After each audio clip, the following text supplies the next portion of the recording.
2025 has easily been one of Star Citizen's best years so far. The game feels more playable than it has in a long time. My sessions are lasting longer, and I'm enjoying myself a lot more. But I still find myself wanting more, and I think I know why.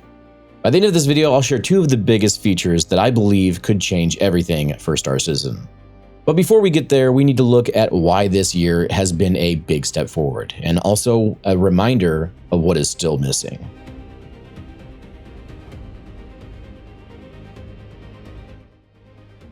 Looking back at 2025, we have seen real progress across the board. More stability, more variety, and more reasons to log in.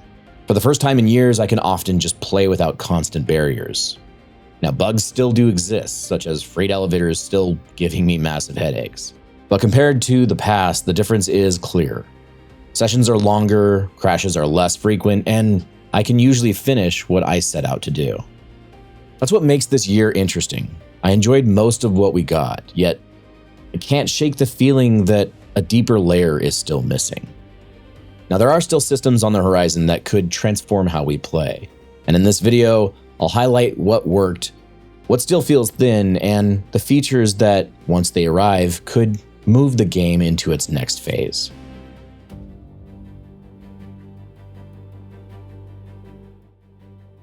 Flying feels good right now, at least to me, but I also recognize the shortcomings of master modes and the frustrations some players have. Flight still feels like it is waiting on another layer. Right now, you don't have to hold spacebar to hover. If you zero your inputs and keep the engines on, your ship hangs in place no matter how it's oriented to the ground. It works, but it looks really odd. That's where VTOL and control surfaces come in. VTOL would give real low-speed authority in atmosphere. Hover would be a system you manage, not a default state. Now, this would be substantially better than the original hover mode that we got, but it would add so much more to the game than what we have currently. You would trim mild drift, respect heat and power limits, and risk losing stability if you push too far. Control surfaces would make airframes matter. On aerodynamic ships, wings would provide lift, and elevators, rudders, and ailerons would give proper pitch, yaw, and roll. On bulkier hulls, fins would still help, but with more drag and less efficiency. Atmosphere would feel different depending on the ship. Now, operator modes would replace master modes entirely. Instead of splitting flight into nav and SEM, it would unify the envelope. Ships would cruise around 200 to 300 meters per second, boost to roughly 500, and rely on quantum boost to cover longer distances without beacons. VTOL would handle hover, control surfaces would shape air behavior. Now, operator modes would depend on quantum boost, which we still haven't seen in game yet. Now, whether these systems arrive together or separately is completely unknown. But once they do, ships shouldn't feel like they're just parked in the sky. And in a moment, I'll connect this to why engineering and resource management are so critical, because power, heat, and lift limits are where flight depth really starts to live. Now, if flight dynamic talks like this are your thing, subscribe and join the community so you can get the next deep dive the moment it goes live.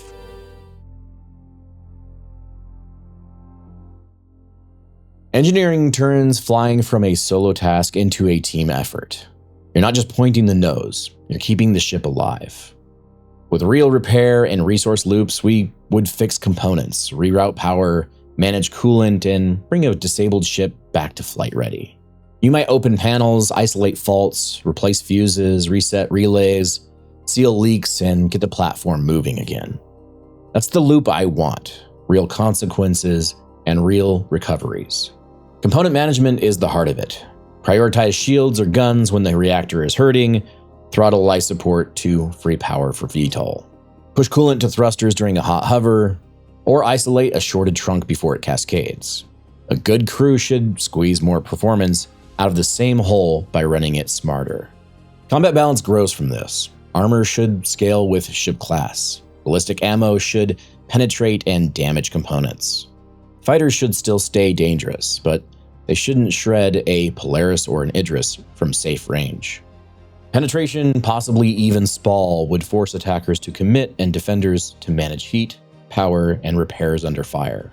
Both roles and combined arms would start to matter. The choices you make in the pit will shape how fast you can move and how far you can go. Next, this connects to quantum boost and travel.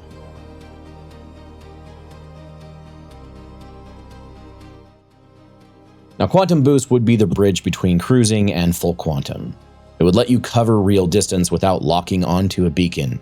Space to ground and ground to space should feel faster and more direct. You would set a heading and push through the climb or descent in one smooth motion. The payoff is simple: less time staring at markers and more time making choices. Markerless exploration would become possible because you could boost toward a signal or terrain feature without waiting for a nav point. Now, this connects back to operator modes. If ships cruise in that 200 to 300 range and peak near 500 on boost, then quantum boost itself becomes the tool for medium distances that are too long for cruise but too short for full quantum. It would respect your time by shortening transits so the focus stays on playing, not waiting for travel.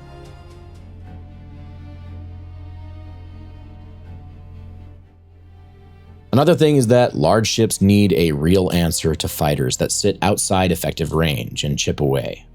Turrets should feel lethal when crewed well. That starts with better stabilization, reliable lead assist, more powerful weapons, and convergence that lets gunners place fire where it matters. Where appropriate, higher projectile velocity would help. Tracking should be clean. Spreads should reward controlled bursts. Tie damage back to armor and component penetration, and you force attackers to commit. Fighters still remain dangerous, but they can't kite a destroyer from safety. If you want to hurt a large ship, you close, take risks, and target specific systems. On defense, pilots and engineers keep the platform alive, while gunners deny space and destroy hostiles. Now, these updates set the stage for bigger systemic changes, and Mission System V2 is really what could tie them together.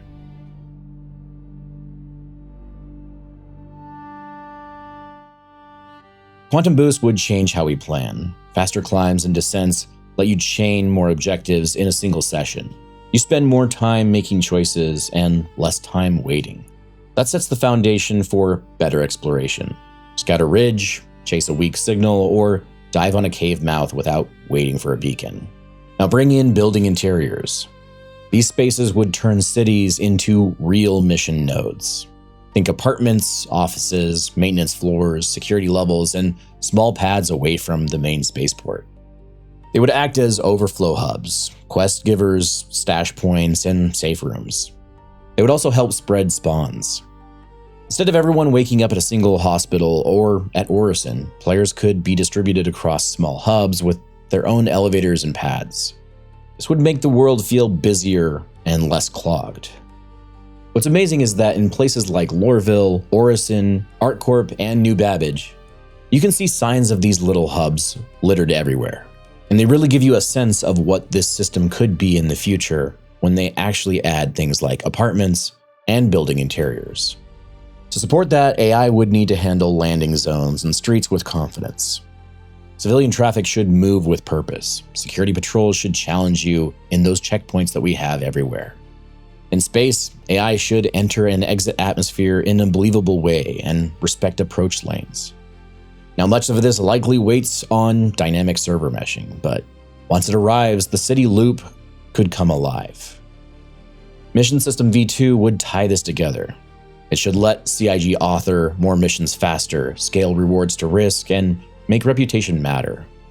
Modular objectives could chain across interiors, caves, wrecks, pads, and remote sites. Choices in one step could ripple into the next. Travel speed should serve the gameplay rather than the other way around. Now, next up is crafting and base building, because logistics speed, real spaces to work in, and contract-driven demand are what turn ownership from a menu into a living loop.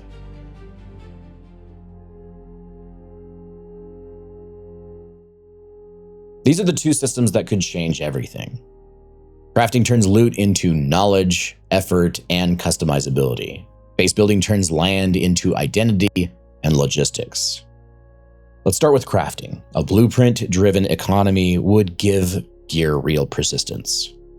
If you earn or find a blueprint, you can reproduce that item as long as you have the materials, tools, and the time. That is, of course, assuming that blueprints are permanent. And if they aren't, then we may even have to farm for these blueprints.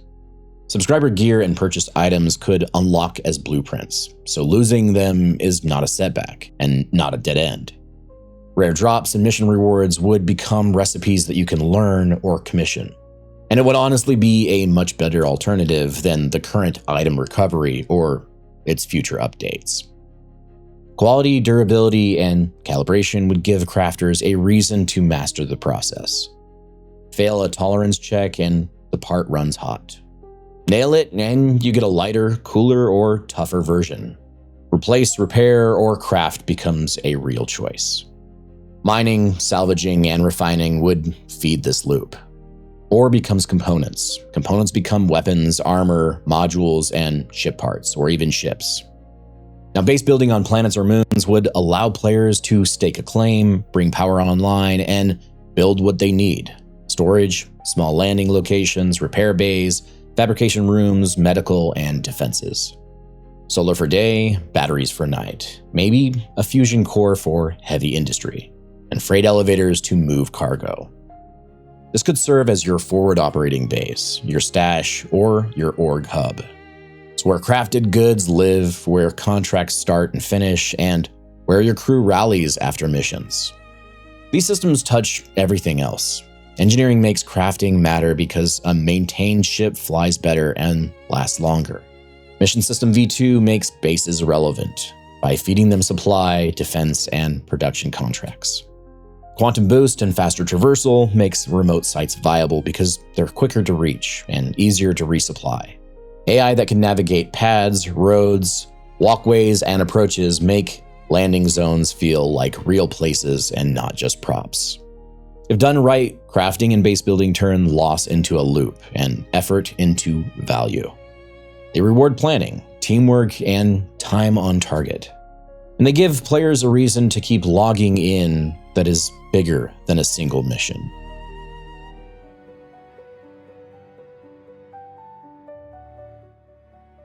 "2025 was a decent year. It proved the game can be more stable and more fun for longer stretches. The next leap sits in the systems that we covered. Operator modes with quantum boost, VTOL and control surfaces, engineering and resource management, stronger gunnery, mission system V2, interiors, crafting, and base building.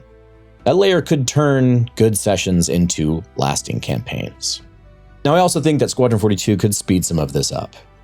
When it ships, tech behind scanning, radar, AI behavior, hacking, and ship systems should have a path into the persistent universe.